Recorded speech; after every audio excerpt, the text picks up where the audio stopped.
बिस्मिल्लाहिर्रहमानिर्रहीम। अस्सलाम वालेकुम। My name is Mohammad Farhan Khan Abbasi. मैं ये बेसिकली एक मैसेज इसलिए रिकॉर्ड करवा रहा हूँ कि नॉर्मली हम अपनी रूटीन लाइफ में या जो भी पाकिस्तान में पॉलिटिकल सर्कमस्टांसेस चल रहे हैं, इस दौरान बहुत सी अपनी रिलीजियस ऑब्लिगेशंस और अपनी commitment to the cause of Islam, नबी पाक सल्लल्लाहु अलैहि वसल्लम से जो हमारा मोहब्बत, हमारा एहसास और हमारा रूहानियत का रिश्ता, इसको नॉर्मली इग्नोर कर देते हैं। फ्रेंच प्रेसिडेंट इमैनुअल माक्रोन जब से प्रेसिडेंसी में आए हैं, आपको मालूम होगा कि हिजाब का इशू भी वहाँ पर स्टार्ट हो गया कुछ अर्सा पहले। उसके अलावा मुसलमानों को बहुत ज़्यादा पीनलाइज़ किया जाने लगा, मस्जिदों को बंद किया जाने लगा। पिछले 6-8 महीने से बहुत ज़्यादा एक एंटी इस्लाम जो है स्टेट स्पॉन्सर्ड एक्टिविटीज़ और टेररिज्म, इसको मैं कहूँगा, वो वहाँ पर चल रहा है। उसके साथ साथ रिसेंट पास्ट में हमने देखा कि जब इमैनुअल माक्रोन से पूछा गया कि जो गुस्ताखाना खाके हैं, जो ब्लास्फेमिक इस तरह का कंटेंट या मटेरियल है, तो इससे रिलेटेड आप क्या कहते हैं, तो उसने बड़ा स्ट्रेट फॉरवर्ड कहा कि जी फ्रीडम ऑफ एक्सप्रेशन है और मैं इसको नहीं रोक सकता। अभी रिसेंटली उनकी एक स्टेटमेंट आई है जिसमें उन्होंने कहा है कि जो मुसलमान हैं, ये तो एक सेपरेटिस्ट टाइप कौम है, पूरी दुनिया पे एक मुसीबत है। नंबर 2, उन्होंने कहा कि जो इस्लाम है, it is in crisis all over the world.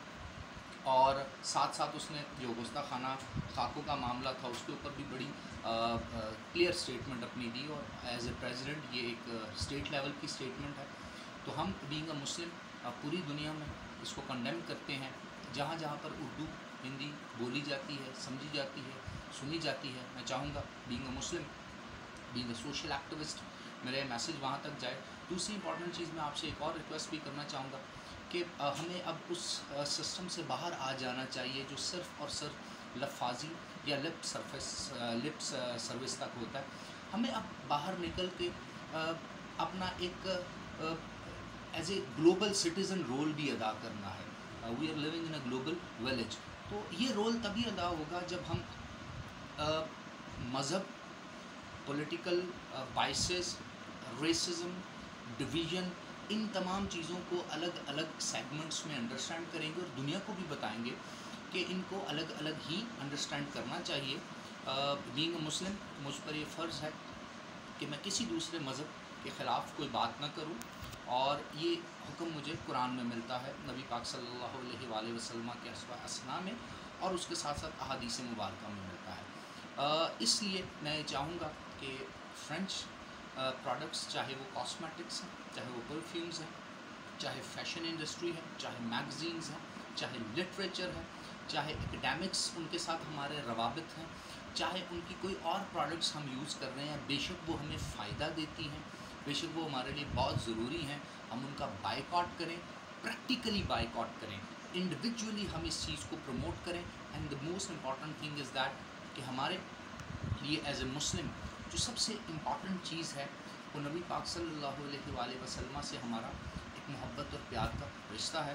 तो बीइंग अ मुस्लिम, मैंने अपने हिस्से की ये ज़िम्मेदारी अदा करना शुरू की, और मैं चाहता हूँ कि मैं बाकी लोगों के साथ भी शेयर करूँ। मैं इन तमाम चीज़ों का बायकॉट कर रहा हूँ, और इंशाल्लाह जब तक वो इसकी प्रॉपर माफ़ी नहीं मांगते, और अगर वो एक प्लूरलिस्टिक विजन ऑफ इस्लाम के अगेंस्ट हैं और एक डिवीजन क्रिएट करना चाहते हैं, तो हम उससे डरते भी नहीं। We are ready for that. ठीक है, हम उसके अकॉर्डिंगली ही अपने वसाइल को जनरेट करना भी जानते हैं, और बीइंग अ नेशन खड़ा होना भी जानते हैं। तो मैं आप सबसे गुजारिश करूँगा कि मेरे इस मैसेज को ज़्यादा से ज़्यादा लोगों तक शेयर कीजिए, और कोशिश ये कीजिए कि लिप सर्विस देने की बजाय प्रैक्टिकल हों। बीइंग अ नेशन, हम 22-25 करोड़ आवाम अगर इस फ्रेंच प्रोडक्ट का, फ्रेंच एकेडमिक्स का, फ्रेंच जो फैशन इंडस्ट्री है उनका, उनकी इंपोर्ट का, और बहुत सी चीज़ों का अगर बायकॉट करेंगे, तो एक बहुत स्ट्रॉन्ग मैसेज आएगा। बिकॉज आज के इस ग्लोबल वर्ल्ड जिसमें हम रह रहे हैं, इकॉनमी डज़ मैटर, इकॉनमी बड़ी इंपॉर्टेंट है, और ऐसा नहीं किया जा सकता कि तकरीबन 2.25 अरब मुसलमानों के एहसास को मजरू करके कोई भी कंट्री इंडिविजुअली ग्रो कर सके। तो हमें इस मैसेज को एक वैलिड और जिसको आप कहते हैं ना कि पढ़े लिखे तरीके से समझाना होगा दुनिया को, और पहले अपने आप में आपस में इस चीज़ को کنوینئنس جو کنوینئنٹلی پھیلانا پڑے گا کہ پروٹیسٹ جو ہے وہ صرف چیزیں توڑنے سے نہیں ہوتا، پروٹیسٹ جو ہے وہ آپ کی پریکٹیکل جو ریالٹی ہے اس سے ہوتا ہے، آپ کے ایکٹ سے ہوتا ہے. تو بائی ایکٹ ہم اس چیز کو آج سے پرفارم کرنا شروع کریں. Wish best of luck. Thank you very much. اللہ حافظ.